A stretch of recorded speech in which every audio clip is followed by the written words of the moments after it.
السلام علیکم۔ آج جمعہ ہے، مارچ کی 11 تاریخ۔ پاکستان میں اس وقت شام کے 7، بھارت میں 7:30، اور یہاں ہمارے اسٹوڈیوز کی گھڑیوں میں صبح کے 9 بج رہے ہیں۔ وائس آف امریکہ واشنگٹن کی ویڈیو سروس سے میں ہوں خالد حمید، خبروں کے ایک بلٹن کے ساتھ۔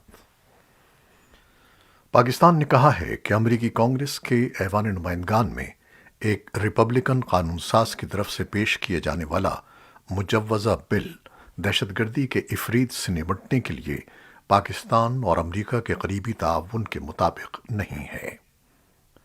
امریکی کانگریس کے ریپبلکن رکن اسکاٹ پیری کی طرف سے 8 مارچ کو ایوان نمائندگان میں پیش کیے جانے والے مجوزہ بل میں پاکستان کو مبینہ طور پر دہشت گردی کی سرپرستی اور دیگر مقاصد کے لیے استعمال ہونے والا ملک قرار دینے کا مطالبہ کیا گیا ہے۔ پاکستان کے دفتر خارجہ کے ترجمان عاصم افتخار نے بل پر تبصرہ کرتے ہوئے کہا کہ ایسے بل امریکی حکومت یا کسی جماعت کے موقف کی نمائندگی نہیں کرتے، بلکہ یہ صرف ایک فرد کی رائے کی عکاسی کرتے ہیں۔ پاکستانی دفتر خارجہ کے ترجمان کا مزید کہنا تھا کہ یہ بل دہشت گردی کے افرید کے خلاف پاکستان اور امریکہ کے قریبی تعاون کے مطابق نہیں ہے، جس کا اعتراف حال ہی میں امریکہ کے محکمہ خارجہ کے ترجمان نے بھی کیا ہے، جب انہوں نے پاکستان کو امریکہ کا اسٹریٹجک شراکت دار قرار دیا تھا۔ ریپبلکن رکن کانگریس اسکاٹ پیری کی طرف سے پیش کیے گئے بل میں پاکستان کی بیرونی امداد روکنے اور دفاعی سازوسامان کی پاکستان کو فروخت بند کرنے کی تجویز دی گئی تھی۔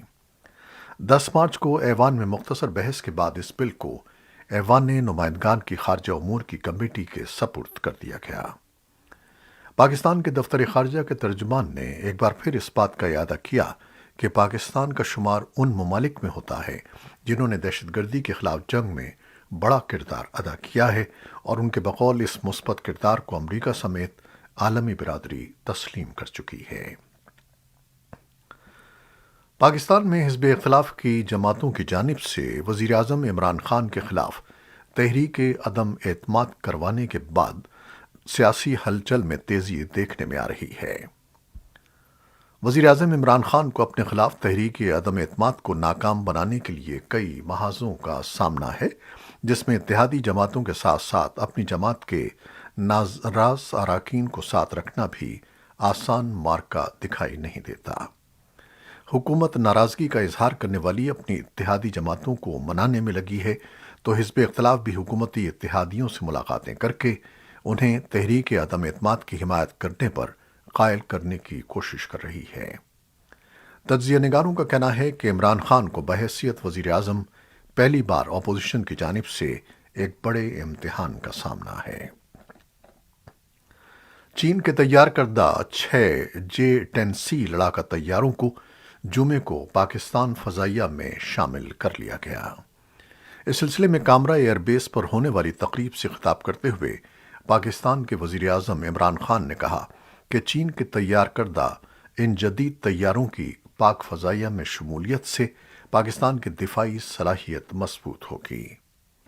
کامرا ایئر بیس پر ہونے والی تقریب میں پاکستان کے وزیر اعظم عمران خان کے علاوہ پاکستانی افواج کی اعلیٰ قیادت بھی موجود تھی۔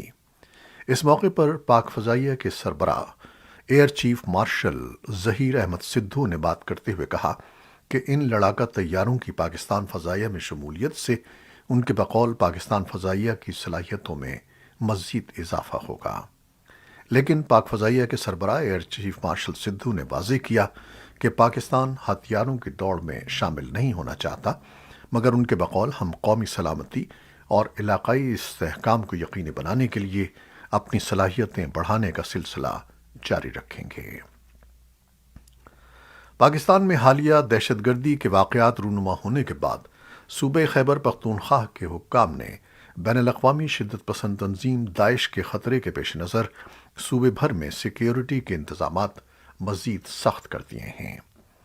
حکام کا کہنا ہے کہ اس حوالے سے وزیر اعلیٰ خیبر پختونخوا نے انٹیلیجنس کے سربراہوں کے ساتھ متعدد میٹنگز کی ہیں اور کسی بھی ناخوشگوار واقعے سے نمٹنے کے لیے جارحانہ پالیسی پر زور دیا ہے۔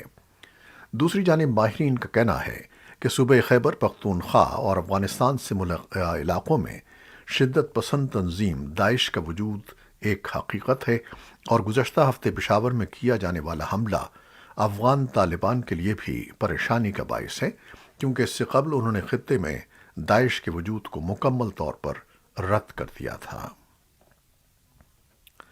امریکہ کے صدر جو بائیڈن جمعے کو اعلان کریں گے کہ امریکہ یورپی یونین اور 7 ممالک کے گروپ کے ساتھ روس کے لیے سب سے زیادہ پسندیدہ ملک کی تجارتی حیثیت کو منسوخ کرنے کے لیے آگے بڑھے گا۔ یہ اطلاع اس معاملے سے آگاہ ایک ذریعے نے نام ظاہر نہ کرنے کی شرط پر دی ہے۔ سب سے زیادہ پسندیدہ ملک کا درجہ ختم کرنے سے امریکہ اور اتحادیوں کو روسی درآمدات پر محصولات لگانے کا موقع ملے گا۔ بائیڈن کا یہ اقدام اس وقت سامنے آیا ہے جب واشنگٹن میں روس کے ساتھ مستقل معمول کے تجارتی تعلقات ختم کرنے کے لیے دو طرفہ دباؤ ہے۔ صدر جو بائیڈن نے جمعرات کو ٹیلی فون پر ترکی کے صدر رجب طیب اردوان سے گفتگو کی۔ دونوں سربراہان مملکت نے یوکرین کے خلاف روس کے بغیر اشتعال کے اور بلا جواز حملے کے معاملے پر اپنی مشترکہ تشویش کے معاملے پر بات کی۔ انہوں نے یوکرین کی حکومت اور عوام کے لیے اپنی ٹھوس حمایت کا اعادہ کیا اور روسی جارحیت فوری طور پر بند کرنے کی ضرورت پر زور دیا اور بحران سے متعلق مربوط بین الاقوامی اقدام کا خیر مقدم کیا۔ صدر بائیڈن نے تنازع کے سفارتی حل کے سلسلے میں ترکی کی جانب سے کی جانے والی کوششوں کو سراہا اور ساتھ ہی امن و استحکام کو فروغ دینے میں معاون ان حالیہ رابطوں کا ذکر کیا جو ترکی علاقائی رہنماؤں کے ساتھ جاری رکھے ہوئے ہے۔ مزید یہ کہ دونوں صدور نے باہمی تعلقات کو مضبوط کرنے کے لیے میسر مواقع کے بارے میں بات چیت کی۔ یوکرین نے روسی افواج پر جمعے کے روز مشرقی یوکرین کے قصبے ایزیوم کے قریب ذہنی امراض کے ایک ہسپتال کو نشانہ بنانے کا الزام لگایا، جسے خارکیف کے گورنر اولے سینیگوبوف نے شہریوں پر وحشیانہ حملہ قرار دیا۔ گورنر سینیگوبوف نے کہا کہ اس وقت 330 افراد ہسپتال میں تھے۔ ان میں سے کچھ ویل چیئرز تک محدود تھے یا پھر چلنے کے قابل نہیں تھے۔ 73 مریضوں کو نکال لیا گیا تھا۔ انہوں نے کہا کہ ہلاکتوں کی تعداد کا تعین کیا جا رہا ہے۔ رائٹرز نے فوری طور پر ایسے علاقے میں اس رپورٹ کی تصدیق کرنے سے انکار کیا جہاں روسی افواج کے یوکرین پر حملے کے بعد سے شدید لڑائی کی اطلاع ہے۔ روس نے یوکرین کو غیر مسلح کرنے اور نازی ازم سے پاک کرنے کے لیے جاری خصوصی آپریشن میں شہریوں کو نشانہ بنانے کی تردید کی ہے۔ روس کے صدر ولادیمیر پوٹن نے یوکرین میں جنگ لڑنے کے لیے رضاکار بھرتی کرنے کی منظوری دے دی ہے۔ خبر رساں ادارے ایسوسی ایٹڈ پریس کے مطابق روس کا کہنا ہے کہ مشرق وسطیٰ اور دیگر ممالک سے ایسے رضاکار بھرتی کیے جائیں گے جنہوں نے داعش سے جنگ لڑی تھی۔ امریکی نیوز چینل ABC نے روس کے وزیر دفاع کے حوالے سے بتایا ہے کہ روس کے علم میں ایسی 16,000 درخواستیں ہیں جو انہیں مشرق وسطیٰ کے ممالک سے موصول ہوئی ہیں۔ روس کے ایوان صدر کے بیان کے مطابق وزیر دفاع نے تصدیق کی ہے کہ ان افراد نے داعش سے لڑنے کے لیے رجوع کیا تھا۔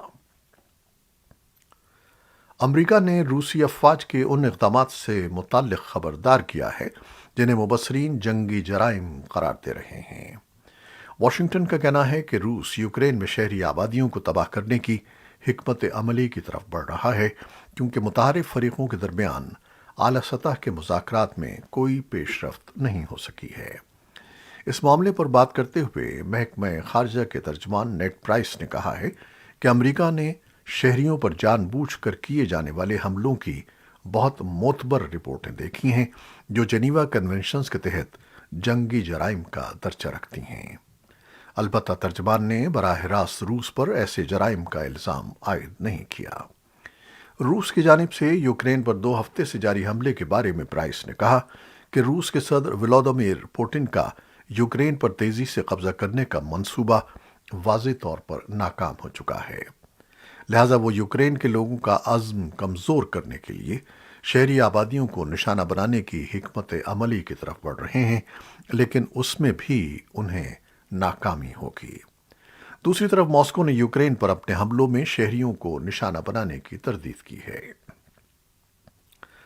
امریکہ کے نائب صدر کاملا ہیرس نے پولینڈ کے دورے کے دوران کہا کہ انہوں نے یوکرین پر روس کے حملے کے بارے میں اقوام متحدہ کی تحقیقات کی حمایت کی ہے، جس میں حقوق انسانی کی تمام مبینہ خلاف ورزیوں، زیادتیوں اور متعلقہ جرائم کا جائزہ لیا گیا ہے۔ ہیرس نے پولینڈ کے صدر آندریج ڈوڈا کے ساتھ وارسا میں ملاقات کی۔ ان کے دورے کا مقصد مشرقی یورپ میں نیٹو کے اتحادیوں کے لیے امریکی حمایت کا اظہار ہے۔ امریکہ کی نائب صدر نے کہا کہ بالکل تحقیقات ہونی چاہیے اور ہم سب کو اس پر نظر رکھنی چاہیے۔ اس موقع پر بات کرتے ہوئے پولینڈ کے صدر نے کہا کہ ان کے لیے یہ بات واضح ہے کہ روس یوکرین میں جنگی جرائم کا مرتکب ہو رہا ہے۔ انسانی حقوق کی تنظیم ایمنسٹی انٹرنیشنل نے بدھ کو کہا ہے کہ اس نے 3 مارچ کو ہونے والے روسی فضائی حملے کی تحقیقات کی ہیں، جس کے مطابق مبینہ طور پر چرنییف شہر میں 47 عام شہری مارے گئے تھے۔ ایمنسٹی انٹرنیشنل نے کہا ہے کہ تحقیقات کے بعد وہ اس نتیجے پر پہنچی ہے کہ یہ واقعات جنگی جرائم میں شمار ہو سکتے ہیں۔ اقوام متحدہ کی سلامتی کونسل ماسکو کی درخواست پر یوکرین میں حیاتیاتی ہتھیاروں کی مبینہ تیاری پر آج جمعے کو ایک ہنگامی اجلاس منعقد کر رہی ہے۔ شام کے بارے میں ایک اجلاس کے دوران کیمیائی ہتھیاروں کے حوالے سے یوکرین کی ساکھ پر سوال اٹھایا گیا تھا۔ روس نے جمعرات کو امریکہ پر الزام عائد کیا کہ وہ یوکرین میں حیاتیاتی ہتھیاروں کی تحقیق کے لیے فنڈز فراہم کر رہا ہے۔ واشنگٹن اور کیف نے اس الزام سے انکار کیا ہے اور امریکہ کا کہنا ہے کہ یوکرین پر 24 فروری سے روسی فوجیوں کے حملے کے بعد یہ آثار ہیں کہ ماسکو جلد ہی ان ہتھیاروں کو خود استعمال کر سکتا ہے۔ یوکرین کے صدر ولودیمیر زیلنسکی نے جمعرات کو ایک ویڈیو خطاب میں روس کے الزامات کو مسترد کرتے ہوئے کہا کہ یوکرین میں کوئی کیمیائی یا بڑے پیمانے پر تباہی پھیلانے والا ہتھیار تیار نہیں کیا جا رہا۔ مغربی ممالک نے الزام لگایا ہے کہ روس اپنے مخالفین اور امریکہ پر حیاتیاتی اور کیمیائی ہتھیار تیار کرنے کا الزام لگا کر یوکرین میں ان ہتھیاروں کے ممکنہ استعمال کی بنیاد ہموار کر رہا ہے جن کے لیے ماسکو پر شام میں استعمال کرنے کا الزام ہے۔ سن 2018 میں ماسکو نے امریکہ پر الزام لگایا کہ وہ خفیہ طور پر جارجیا کی ایک تجربہ گاہ میں حیاتیاتی ہتھیاروں کے تجربات کر رہا ہے۔ جارجیا بھی ایک سابق سوویت جمہوریہ ہے جو یوکرین کی طرح نیٹو اور یورپی یونین میں شامل ہونے کے عزائم رکھتا ہے۔ افغانستان کے جنوبی صوبے قندھار میں طالبان کے سپریم لیڈر ہیبت اللہ اخندزادہ نے اپنے دفتر سے افغانستان کی ڈی فیکٹو حکومت میں وزراء، 34 صوبوں کے گورنر اور یہاں تک کہ سپریم کورٹ کے چیف جسٹس کو بھی اپنے حکم ناموں کے ذریعے مقرر کیا ہے، جن کو کسی قانون ساز ادارے کی منظوری درکار نہیں ہے۔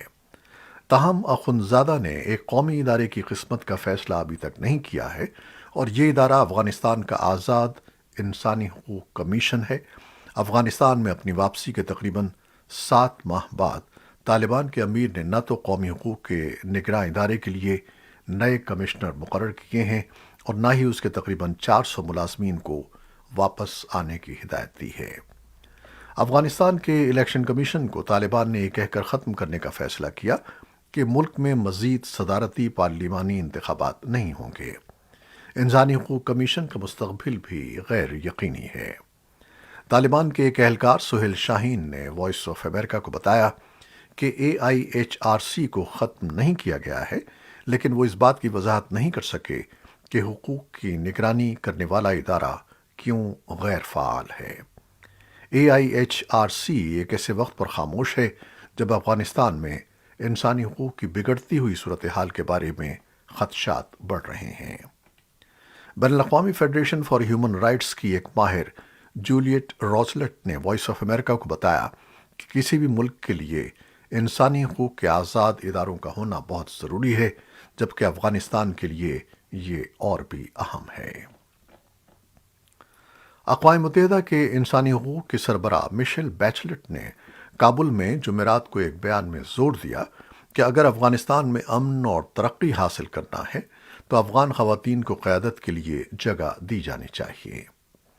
کابل میں وہ افغان خواتین سے ان کے تجربات سن رہی ہیں اور خواتین اور لڑکیوں کو درپیش انسانی حقوق کی سنگین خلاف ورزیوں کو ختم کرنے کی فوری اور اہم ضرورت کے بارے میں طالبان حکام سے بات کر رہی ہیں۔ بیچلٹ نے کہا کہ افغان خواتین کو اظہار خیال پر دھمکیاں دی گئی ہیں، ان پر حملے ہوئے ہیں اور انہیں اقتدار کے عہدوں سے باہر کر دیا گیا ہے۔ بیچلٹ نے کابل میں طالبان کے وزیر داخلہ سراج الدین حقانی اور سمیت متعدد طالبان عہدیداروں سے ملاقاتیں کی ہیں۔ افغانستان کے لیے یورپی یونین کے نمائندے ٹامس نکلسن یورپی ایکسٹرنل ایکشن سروسز کے رد عمل میں کہتے ہیں کہ افغان خواتین کو اپنی بات کرنے اور اپنی نمائندگی کی اجازت ہونی چاہیے۔ انہوں نے ٹویٹ کیا کہ خواتین کو افغانستان سے متعلق کسی بھی عمل میں برابر کی شراکت دار سمجھا جانا چاہیے۔ ان کا کہنا تھا کہ افغان خواتین کو اپنی بات کرنے اور اپنی نمائندگی کی اجازت ہونی چاہیے۔ اس سے پہلے یورپی ایکسٹرنل ایکشن سروسز نے ایک ٹویٹ میں کہا کہ افغانستان میں طالبان کے قبضے کا خواتین اور لڑکیوں پر ڈرامائی اثر ہوا ہے۔ اسی دوران ایمنسٹی انٹرنیشنل کا کہنا تھا کہ طالبان کے دور حکومت میں افغان خواتین اور لڑکیاں اب پہلے سے کہیں زیادہ خطرے میں ہیں، لیکن انہوں نے ہمت نہیں ہاری ہے اور انہیں بتایا جائے کہ وہ اکیلی نہیں ہیں۔ طالبان کی وزارت خارجہ کا کہنا ہے کہ طالبان کے وزیر خارجہ ملا امیر خان متقی آج جمعے کو انطالیہ ڈپلومیسی فورم سے خطاب کریں گے۔ وزارت کے نائب ترجمان ضیاء احمد تکل نے وائس آف امریکہ کو بتایا ہے کہ وہ انطالیہ ڈپلومیسی فورم میں شرکت کرنے والے کئی غیر ملکی مندوبین سے بھی ملاقات کریں گے۔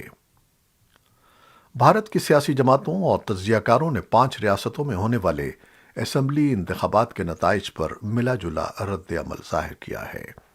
جہاں بی جے پی نے اسے مودی اور یوگی حکومت کی پالیسیوں اور کاموں کی عوامی توثیق و تائید قرار دیا ہے، وہیں حزب اختلاف نے کہا ہے کہ ہندتوا کے ایجنڈے سمیت کئی ایشوز نے انتخابی نتائج پر اثر ڈالا ہے۔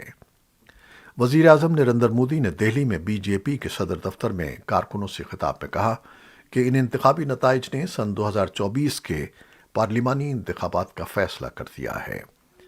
کانگریس کی صدر سونیا گاندھی نے اشارہ دیا ہے کہ وہ آگے کی حکمت عملی طے کرنے کے لیے جلد ہی پارٹی کی ورکنگ کمیٹی کا اجلاس طلب کریں گی۔ خیال رہے کہ انتخابات میں کانگریس کی کارکردگی سب سے ابتر رہی ہے۔ پارٹی کے 2 ترجمانوں کے مطابق جذباتی ایشوز بنیادی ایشوز پر حاوی رہے۔ یو پی میں بی جے پی کو ٹکر دینے والی سماجوادی پارٹی کے صدر راکیش یادیو نے کہا کہ یو پی کے انتخابات کے نتائج نے ثابت کر دیا ہے کہ بی جے پی کی نشستیں کم کی جا سکتی ہیں۔ شیو سینا نے بی جے پی کی جیت کے لیے مجلس سے اتحاد المسلمین کے صدر اسد الدین اویسی اور بی ایس پی کی صدر مایاوتی کو ذمہ دار ٹھہرایا ہے، جبکہ مایاوتی نے کہا کہ بی جے پی کے مسلم مخالف مہم نے مسلمانوں کو سماجوادی پارٹی کی طرف دھکیل دیا ہے۔ ادھر عام آدمی پارٹی کے سربراہ اروند کیجریوال نے اعلان کیا ہے کہ پہلے دہلی میں اور پھر پنجاب میں ان کی پارٹی کی حکومت بنی ہے اور اب دوسری ریاستوں کی باری ہے۔ بیشتر تجزیہ کار اس خیال کے حامی ہیں کہ بی جے پی کا ہندتوا قوم پرستی اور ہندتوا کا ایجنڈا کارگر رہا ہے۔ یہ تھیں وہ خبریں جو فیس بک لائیو پر ہم نے آپ کے لیے پیش کیں۔ ہماری ویب سائٹ، یوٹیوب اور پوڈ کاسٹ پر یہ بلیٹن پوسٹ کر دیا جاتا ہے۔ آپ ہمارے بلیٹن کو شیئر کرتے ہیں اور اپنی محبتوں کا اظہار اپنے کمنٹس میں کرتے ہیں۔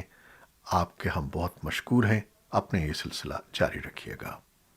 خالد حمید کو اجازت دیجیے گا۔ اللہ حافظ۔